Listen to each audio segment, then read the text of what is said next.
Will Smith from such things as 30 Days of Night, Wormwood Gentleman Corpse, and Fell, and you are listening to the Supanova podcast series. Welcome, one and all, to the Supanova podcast series for 2010. This podcast you're about to hear was recorded in Brisbane. We love Brisbane, even though it's really hot there, and I sweat. But we like it anyway, so here it is.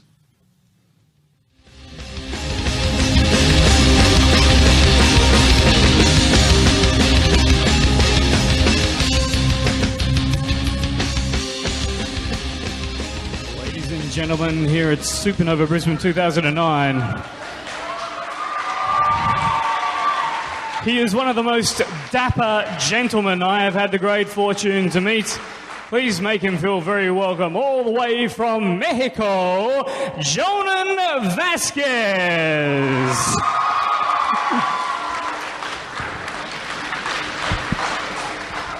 Hello. I'm going to have a seat if you don't mind. And I'm not from Mexico. I'm really not. I have nothing to say, so probably we're just going to go straight into the questions, but I have to warn you that the Melbourne one, they asked some pretty excellent questions, so the first person to not ask an excellent question, the stormtroopers were going to beat the shit out of you, but they've left, so he'll beat the shit out of you. Okay, who's not shy? How you doing?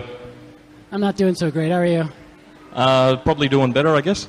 Okay, first question. I'm not one of those people that trolls the net looking for blogs or anything. So looking for porn? Blogs, sorry.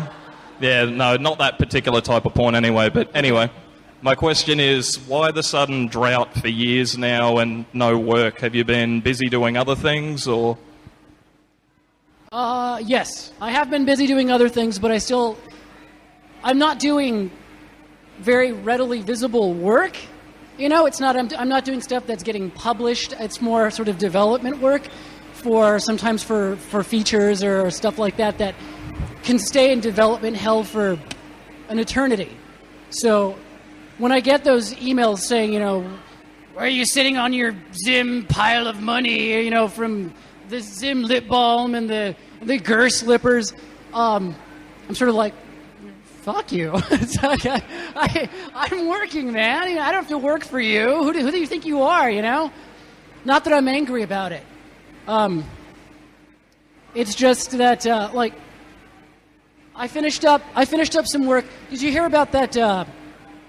They announced that they were going to try and do another heavy metal movie. It was a David Fincher thing.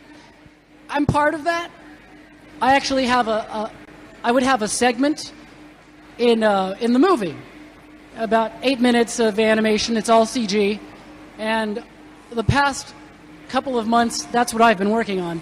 I did, we did a bunch of production paintings, we did this, wrote the script and outlined a script, and we just finished up. The last thing we did was an animatic, and it was a lot of work, but when and if you'll ever see that, I hope, it gets made.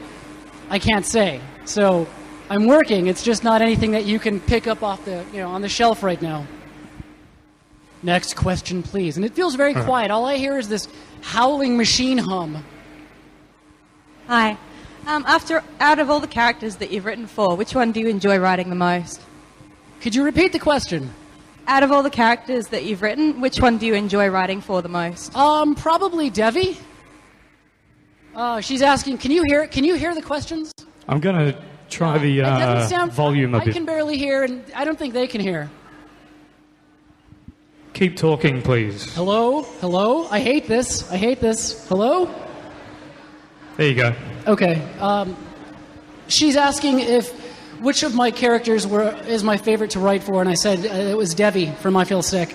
Mainly just because there's more of a natural cadence to the dialogue, as opposed to being very comic booky dialogue, which is very clipped, sort of unnatural. I like writing in a lot of the stammering, a lot of talking over one another, and she's got a friend, as opposed to Johnny, who's basically just by himself. Having Tenna with Devi makes it fun to do the back and forth. So probably Devi. Next question.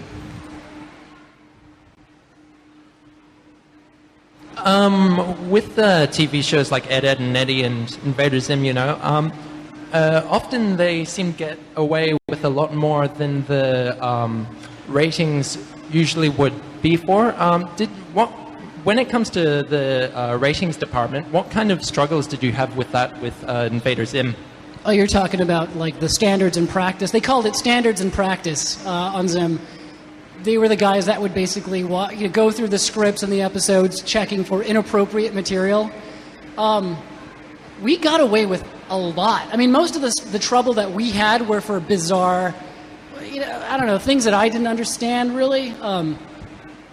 But the biggest stuff that we dealt with was during the sort of the disasters, the very distinctly American like shootings and the World Trade Center stuff. I mean, those were the only 2 times where we really had issues.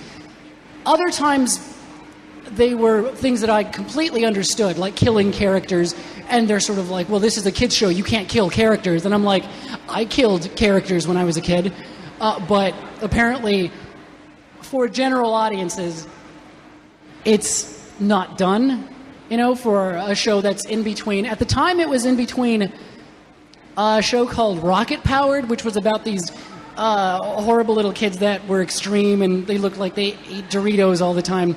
And what was it? Oh, Fairly Odd Parents, which was, a cute little bouncy show. It was a good show. It was cute. And then in between, we had a show that made kids cry. I was actually telling someone back there that we would have tours. I wouldn't have tours, but the studio where we did the show would have these, they'd bring kids in to tour the studio. And they would bring them into our part of the building.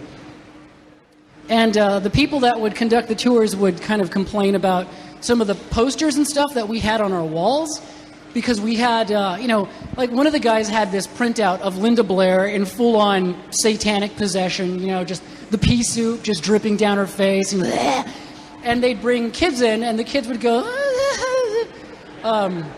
or if they were cool, like, yeah, those were the kids that we were like, yeah, let's come in.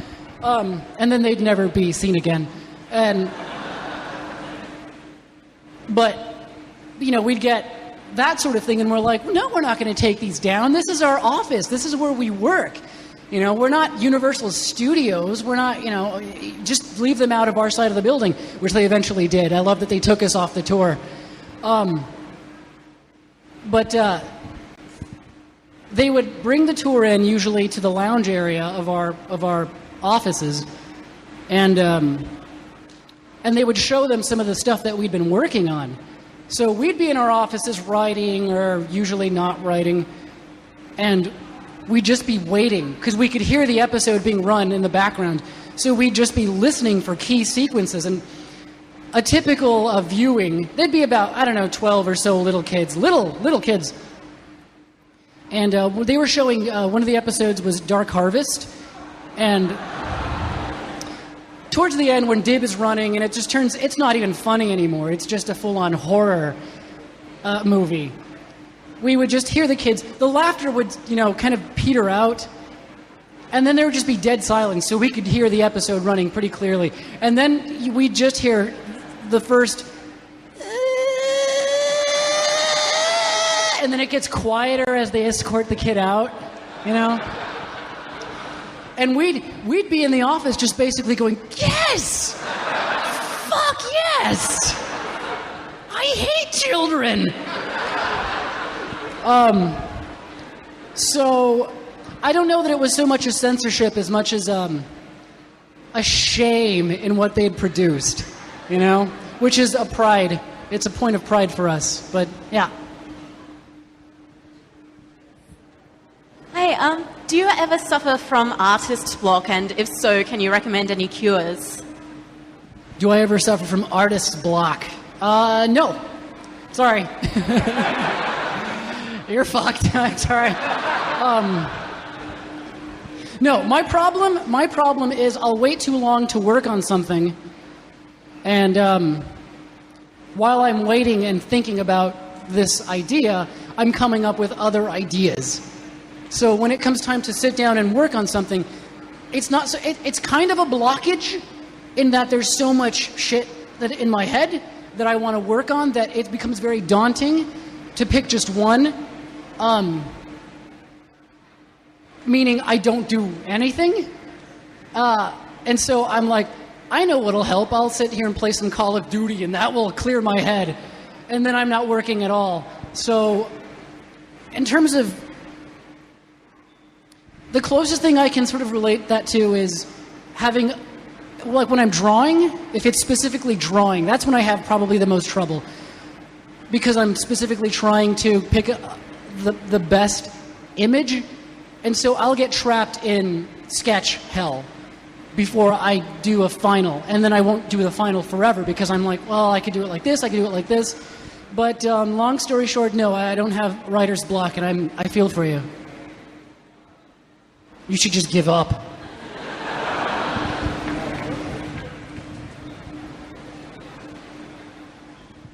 Okay, upon the idea of censorship, does the bloody GER really exist? Bloody GER does exist, yeah. But that's not mine. That wasn't my idea. It was the board artist. It was Chris Graham, one of the greatest board artists on the show, who he was the guy that he storyboarded that entire GER flying the pig sequence. He was probably one of the best board artists on the show. He got the show like that. There were some guys who were amazing with action. There were some guys who were good with the humor. And he got the perfect blend of both.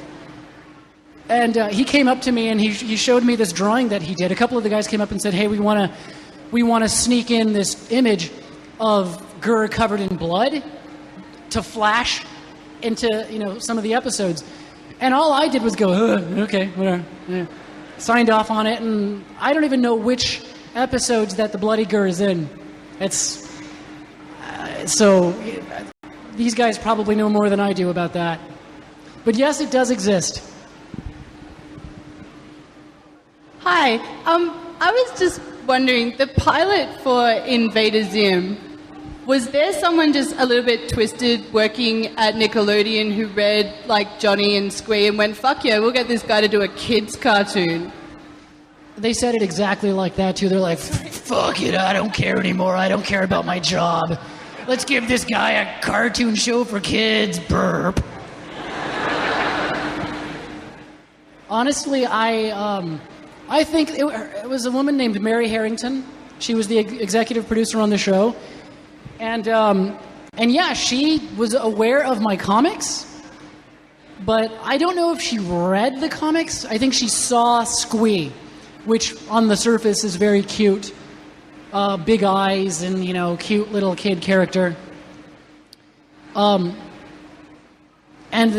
she's the one that asked if I had any ideas for shows, for an animated series, and I did, and it was them. I mean, it was the first idea that I pitched. It was the only idea that I pitched. And it was pretty much kind of thought up on the spot. The basic concept of there's an alien on Earth, he's disguised as a human very poorly, but humans are so stupid that they can't acknowledge that he's an alien, and there's one kid who sees through his disguise and is driven to madness for the fact that he can't convince anyone else that this alien is an alien. And they went for it, the suckers, and that was it. I mean, they knew about my comic books. And I went in very much aware of the fact that I was doing a show for kids. I mean, Zim for me is still a kid's show. It's the kind of thing that I would have loved as a kid, regardless of whether or not, other kids would like it. I remembered what I liked and still liked. And it's cool that enough people caught onto it. It just wasn't a huge audience of children, and that's who they were. That was their audience, and I'm not sure if they were comfortable with that or not. But the show happened. Now it's gone. How did you come up with the ideas for like Jellyfist and things like that? Were there ideas in Jellyfist? No, Jellyfist was basically just an excuse to write and see what someone else did with the writing. That was it. I was a fan of Jenny's work, and I wanted to see her do something consistently. It was just a cool excuse to see what she did with a couple of my little surreal scripts. That was it. There wasn't anything terribly complicated about it. I didn't have any idea of what it would be from beginning to end, and it probably shows. But that's it. I mean, there was no big idea behind it. Recently you did some artwork for a band called Mindless Self-Indulgence, and I know people who have done kind of work for particular things like albums and that kind of stuff, and a lot of it looked like it may have been kind of your original design ideas had been compromised, like a particular frame of the comic put on the album cover and things like that. Did you feel that you had to compromise a lot there were a lot of changes with that during the process? So. Did everyone get that? No? No? Yeah, this is rough, man. This is, close that door. Shunk. Thank you. The question was, did you feel that you had to compromise your work in designing a CD cover for Mindless Self-Indulgence? No. Same with the music video. I did some work for a band called Mindless Self-Indulgence, and in both cases, they basically... I was lucky in that they were fans, from the start. So they're sort of like, do what you do. And the only real interaction I had was, like, for the album cover, I did some drawings. They didn't tell me what to do at all. Except they wanted to... Well, the only thing they said was they want some images of the band. Which normally I'm not a big fan of. I'm not a big fan of bands, caricatures and stuff like that, but... It was fun enough to do, but the only feedback I got was, at one point, Jimmy came over and I showed him some files on a computer, and he went, "That's pretty cool," and then we talked about Ratchet and Clank for like 2 hours, And then he left, and he really had no feedback other than "That's awesome," and I'm like, "Yeah, it is," and then I turned it in. There was no compromise at all. On the music video.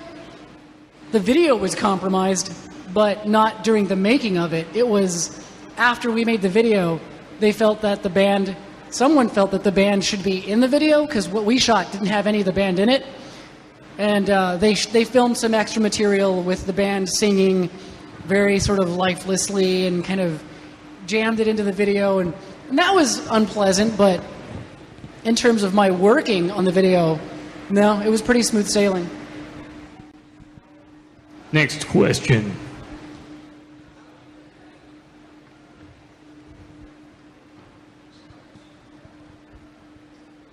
You've worked on a lot of different media. Which do you prefer? Or more to the point, you've written comics and you've also done the artwork as well as working in video. Which media do you prefer to work in? Whichever is right for the job, really. I mean, if it's comics, then it's just me. There's really not anyone else involved, and that's beautiful most of the time, because I don't want to deal with anybody. When it's something that I think is my way of telling it, my way of, showing it, then it's all on me. If it's bad, if something works or it doesn't, it's my fault. I can look at it and go, I accept the blame for that, and I can do better next time. It's very easy to see what went wrong and what went right.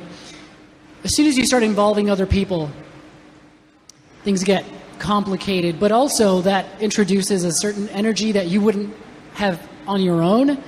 So, like, working with actors, like whether it's like with the music video or on Zim, working with the voice actors, that's a completely different thing.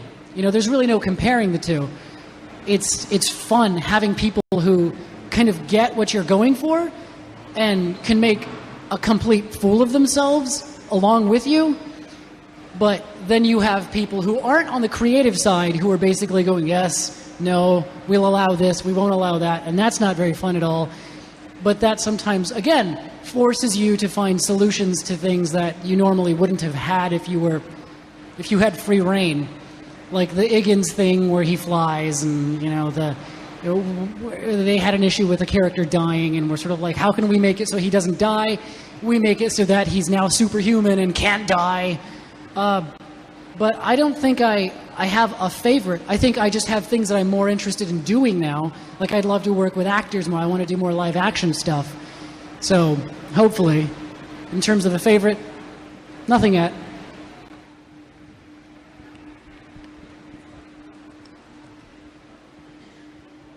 Hi, do you have all this genius in your head naturally, or do you get inspiration from music or caffeine or other people's craziness? All I heard was, do I have bees in my head naturally? You'll have to say that again. Do you have your... Which, by the way, yes. Oh, cool. All right, do you have your genius already in your head, or do you get your inspiration from music or caffeine or late-night zombie killing? I think it's a natural genius. You know, I was born that way. I came out of the womb just going, I've got a great idea. And then I, with my baby-like jelly hands, like squished some ideas down on a piece of paper. No, I don't know. That's such a weird question. Like, my ideas come the way anyone else's ideas come, just by, I have an idea sitting up here getting that. This guy's shoes are giving me ideas, It's everything. Everything is, leads into, when I'm sitting down and writing, I don't go, honestly, I don't know. I'm sorry. That's not a question that I'm going to be good at answering. My ideas come from me and from the world around me. This Australian trip is going to, has provided a plethora of ideas. Thank you. Hi, I've always been a fan of really manic cartoons like Rocko's Modern Life and Ren and Stimpy as a child, and more recently Zim. I'm wondering, what do you think it is about these manic cartoons that appeal to so many young people and adults alike? Just lots of sugar, like, lots of breakfast cereals. I think it puts them in the perfect mood to, they're in phase with the motion on screen. I don't know. Again, it's similar to that. It's what I was interested in, and I just love characters that can go from 0 to 60 in a millisecond. And again, working with actors who are capable of doing that, having an actor who can, go from really high to low. It's just all that stuff. It's just what I like. Movies like Evil Dead that are just in constant motion, creative motion. It's just what I like. Sorry, I know that's not the best answer in the world. Hey, what cartoons did you watch growing up? What did you like? Growing up, I watched a lot of shit cartoons. The stuff that I had to grow up with. I had Transformers, He-Man. Not a lot of stuff that really kind of contributed to the stuff that I do now. I'm trying to think of cartoons that from back then that I could probably still watch now, and which one? Astro Boy? No, I didn't do a lot of anime as a kid. I watched Star Blazers, some Robotech, some Macross, but nothing that I can look back. I have a very little sense of nostalgia. I don't look back and go, man, those were the days. Cartoons that I really started kind of appreciating didn't show up until I was older. Like, I was a huge fan of Animaniacs and Freakazoid, but by that point, I was already in my 50s or so. So I wasn't exactly a kid coming like, oh wait, no, I was a big fan of Inspector Gadget. And there was... I was a big fan of the stop motion stuff. Like, there was some Will Vinton cartoons, the Mark Twain Adventures, but not because of the content, mostly because I loved the artistry of it. I'd always loved knowing that there were people behind the scenes. I'm sure that at some point I thought that cartoon characters were real, but I didn't really start loving cartoons until I got a sense of there being people behind the shows. And does anyone remember the Mark Twain Adventures? Go on. I was showing some of the guys from the Supanova stuff. Go onto YouTube and type in Mark Twain Adventures. The first thing that'll come up is one of the most horrifying, disturbing sequences ever in the whole show, The Mysterious Stranger. The show is Mark Twain, this claymation Mark Twain, showing these three kids around in his time machine. And he'd take them to like different places, and they'd have cute little adventures in time. But then there's this one episode where he takes them to this dark void, and it was, I think, banned. I don't think they showed this one on television, but they have it on YouTube. And the time machine door opens up, and there's this figure, this really creepy figure standing there, and the kids are like, "Who are you?" And the thing says, "An angel." And it's Satan. And it's this whole little scene where the kids meet the devil. And it's fucked up. And it's amazing. Stuff like that really stood out to me. Those are the things that I remember. So Satan. Hi. Was there a specific inspiration for the Zoom episode Gaz Taster of Pork? I've got to know. I'm sorry, I heard Gaz Taster of Pork, but what was the first part? Was there a specific inspiration for that episode? No. I've always just liked people having to do things that make them uncomfortable. Like, it's gotten very popular now, like eating and crying, but, really shoving fistfuls of food in your mouth, but really, just tears in your eyes. Like, anyone crying and doing things that look like they're supposed to be cute. Like, these conventions, I get so much. I talked about this at the last one, but there's a breed of usually fangirl, and this kind of ties into the Gaz Taster of Pork thing because she's wearing that pig suit.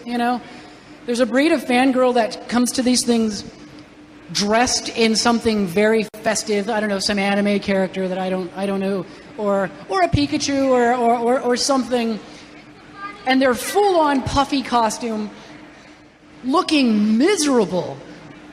Like they're gonna break down in tears, but they're wearing a clown suit, which I find hilarious. It's like I picture them getting ready, like you did this to yourself, and you look miserable.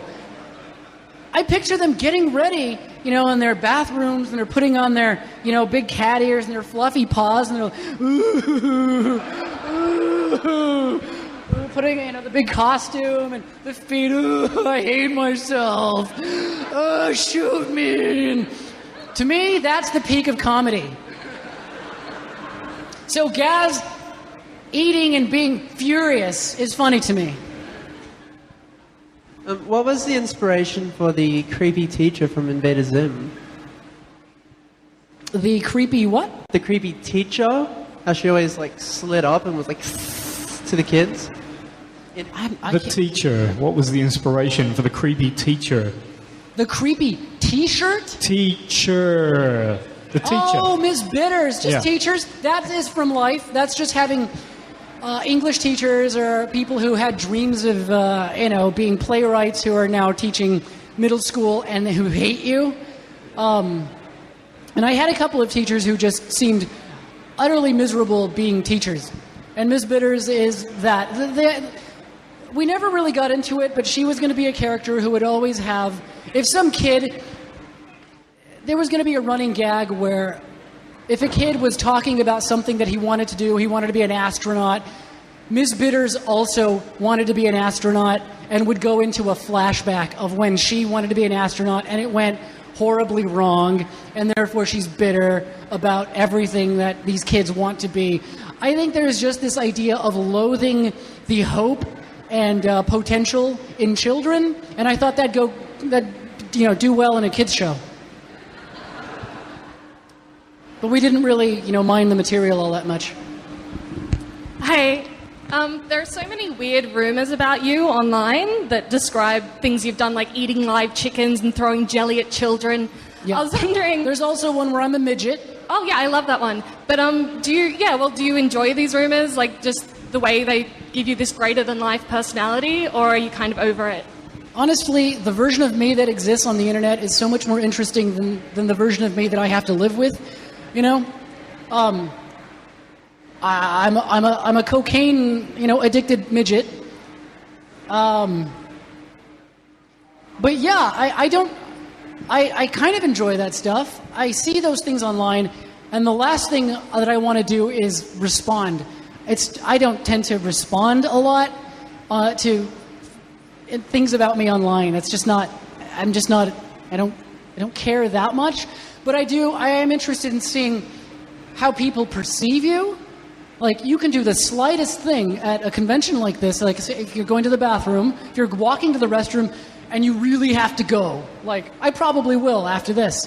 And if someone stops you and says, could you sign my book? I'm leaving right now. And you tell them, I really have to just use the bathroom. I really have to go unless you want me to go on you. And they say, yes, I would like you to go on me. And I say, oh, I was kidding. You're scaring the hell out of me. I'm going to go to the bathroom. That is, a little thing like that will end up online as, Jhonen thinks he's too fucking cool for me, and he wouldn't sign my book, and he punched me in the nuts, and I won't contradict that, because I'm like, that's probably way more interesting than me saying, no, not right now, but I'll be right back. Yeah, so it's kind of cool. It's kind of cool to be this other monstrous thing. As for playing into it, every now and then, I'm not terribly interested in telling people about me, about my actual life. It's like, I do my work, and you really probably shouldn't know what I really want, what I really do. It's like, I do my work, and that's kind of where it ends. And I don't. It's not like I'm a TV star. I'm not someone who gets up and performs, although I'm up on a stage right now. So yeah, basically I don't care. When you're sitting at, say, autograph booth, and say some preppy girl comes up who would have no... Did you say preppy or crappy? Preppy, same thing. But say she comes up and she has no idea of any of the social connotations of your work or anything you're trying to convey, and just, think squee is cute or something like that. Does that bother you? Because I think it should, because it would bother me. Next question. He's answered it for me. I'm with you on that. I find it to be one of the most vile, disgusting, deplorable things a person can do to me, is to not get my genius. No. People like the stuff for different reasons. People like Gur because he's cute.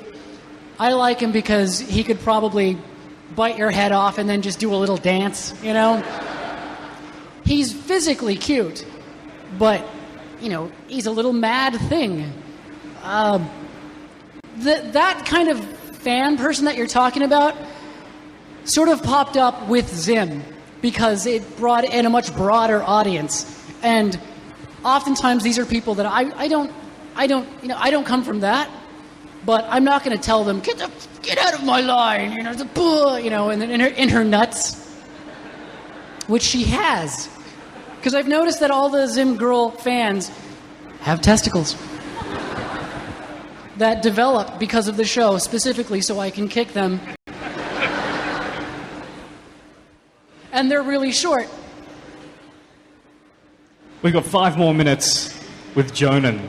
Make them count. Make these the best 5 minutes of my life, or I'm going to go home unhappy. So you spoke earlier about Miss Bitter and the fact that, she had with these flashbacks. So I'm curious, if you found your life on a different tangent and weren't into a creative things, what sort of things do you think you'd be bitter about? What would I be bitter about? We just talked about him.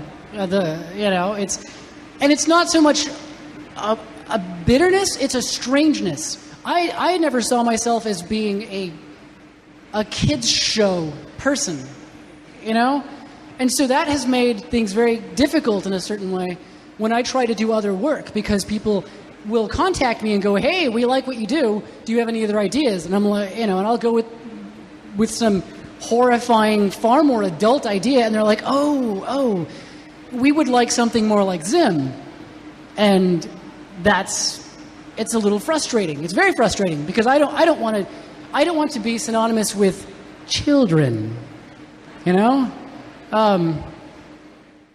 I don't mind children, but that's not the audience that I think I'd like to cater more towards people like myself, man-child like maybe, but not a kids show. I don't want to be right there alongside, you know, Rugrats, and I don't not that I think that I am, but if anyone raises an eyebrow from this point on when I want to do something that's a bit more adult, that's going to be upsetting to me, because I don't think that's strange for me. That's just what I do. But like I said, the Zim thing kind of got me an audience that is a little stranger for me. It's not bitter. It's more you're just hateful. Do you have any advice for wannabe comic book writers? Wannabe comic book artists or comic book? Yeah. To be comic book. Do I have advice for people that'll never be good? Like they just want to be, well, and they're just destined for failure. Yeah. And then yeah. No, in terms of trying to get into comics, I have the most uninspiring story ever because I didn't think about it.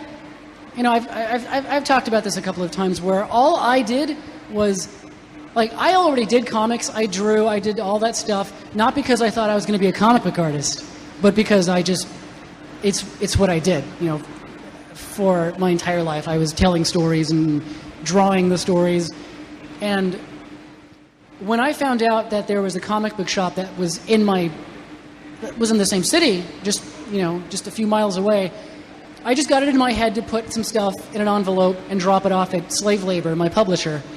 And they called me like a week later saying, "Do you want to do a book?" That was it. There was no big struggle, you know, there was no montage sequence where I'm punching, you know, beef and to work up my comic fist. And that's weird advice to say don't think about it, because if you want to do it, you're thinking about it. And there's really the only thing you can do, really, especially now with like the internet, you can just put your stuff online. You can get an audience now without having to be published, you know? And that makes it easier for you when you go to a publisher and go, but look, these people like my work. I have an audience, which a lot of people do with their webcomics. Like, there's more incentive for me now to do webcomics in a certain way than to do published work, because for me to do published work takes forever to get any response. And sometimes it's kind of nice to see that people do like something. So aside from that, just, you know, I was going to say be a good artist and be a good writer, and that's really all that's the most important thing. But there's some people out there doing great on some real shit stuff, you know? So a lot of it has to do with just getting lucky, not to discourage you, but, you know, it's like leaping into a screaming chasm of unknowing. So good luck. Final question over here. Can you please make more Zim? Fuck you. I can't. Honestly, I can't. I say this everywhere I go, and I'll probably say it, you know, to the grave, but I can't. It's not my show anymore. It's the property of Viacom, a monstrous, you know, global corporation. The rights to the characters and to the show belong to a thing, a corporate entity, and not myself. And if I had the ability to do it, I still wouldn't, you know. And I say that relishing the sad look on your face, you know. I said that, and he went, you know, and I'm just like, But honestly, there's so many other things that I want to do that Zim is not on the map for me. I love that people love it. I love that we got canceled and people were upset by it, which is the best way, as opposed to just kind of being this mediocre thing that hits all the target, you know, hits all the marks and does adequately and has a much longer life than Zim did, I'd much rather burn quickly, you know? I'm not, I'm not Batty from Blade Runner begging for more life for my show. I'm happy to have it go out the way it did and have people actually care, you know? Does anybody care or know who did Rocket Powered? You know, and that show did so much better than we did. Rocket Powered, you know? But nobody cares. I'm sure, okay, sorry, there's probably some guy out there going, I love Rocket Powered, with his little, I don't even know a character from that show. But it's cool that you want more. You don't exactly want people not wanting more of what you did, but I don't want more. But thank you. Well, I'm sure we'd love to stick around and take more from you and give you more today. But unfortunately, we're just going to have to give you some hateful applause for Jhonen Vasquez.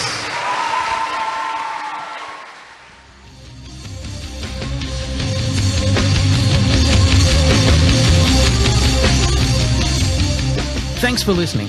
Incidentally, we'd really love your feedback on these shows, so feel free to call or write into us here at Joffre Street Productions, and we'll read them or play them in our semi-regular feedback shows.